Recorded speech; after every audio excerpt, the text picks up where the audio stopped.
नमस्कार दोस्तों, pro people news में मैं आपका स्वागत करता हूं। भारतीय उपमहाद्वीप के 3 देशों नेपाल, श्रीलंका और पाकिस्तान आर्थिक संकट के दौर से गुजर रहे हैं। सबसे पहले नेपाल में आर्थिक संकट देखने को मिला, फिर अचानक श्रीलंका को संकट का सामना करना पड़ा। श्रीलंका में खाद्य संकट इतना गहरा गया कि चारों ओर हाहाकार मच गया। लोग सड़कों पर आ गए। सरकार के खिलाफ लोगों का गुस्सा फूटने लगा। श्रीलंका की जनता ने सरकारी इमारतों पर कब्जा कर लिया। राष्ट्रपति राजपक्षे अपना सरकारी आवास छोड़कर भाग खड़े हुए। राष्ट्रपति भवन पर भी कब्जा कर लिया गया। सिफारिश जो करता हमारी देता वो तुमको बता। अंतर्राष्ट्रीय संस्था ब्लूमबर्ग की रिपोर्ट के अनुसार दुनिया के कई देशों पर आर्थिक संकट मंडरा रहा है। इसके पीछे मुख्य कारण विदेश से मोटी ब्याज पर लिया गया कर्ज न चुका पाना है। ब्लूमबर्ग ने ऐसे देशों की लिस्ट तैयार की है जो कर्ज चुकाने की स्थिति में नहीं है। इस लिस्ट में अल सल्वाडोर, घाना, ट्यूनीशिया, मिस्र, केन्या और पाकिस्तान जैसे देश शामिल हैं। संस्था की रिपोर्ट वर्ल्ड बैंक की रिपोर्ट से मेल खाती है, क्योंकि इन देशों पर आए आर्थिक संकट पर वो भी चिंता जता चुका है। खासकर रूस यूक्रेन युद्ध के बाद इन देशों के हालात बद से बदतर होते चले गए हैं।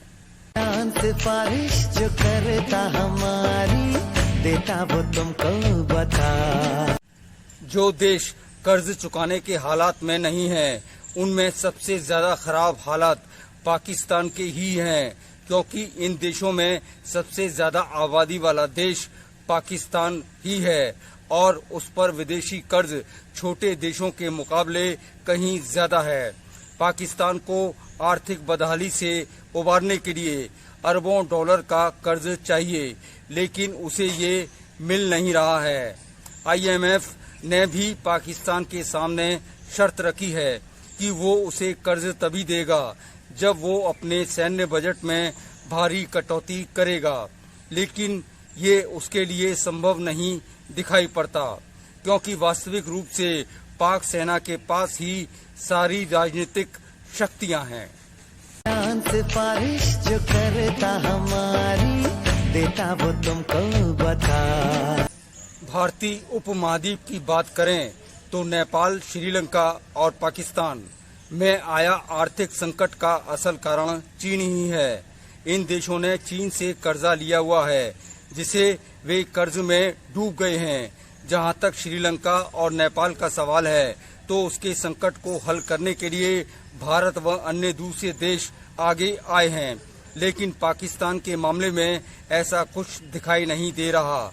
उसके प्रमुख साथी चीन और सऊदी अरब ने भी हाथ खींच लिए हैं। पाकिस्तान सिविल वॉर के हालत में पहुंच रहा है, यहां तक कि उसके विभाजन का खतरा अब साफ तौर पर नजर आ रहा है। अगली बार फिर आएंगे किसी नई खबर के साथ। प्रो पीपल न्यूज के लिए अमिताभ आकाश की रिपोर्ट। लेटेस्ट न्यूज अपडेट के लिए हमारे चैनल को सब्सक्राइब करें और साइड में दिख रहे नोटिफिकेशन बेल आइकन पर क्लिक करके हमारे वीडियो को सबसे पहले देखें।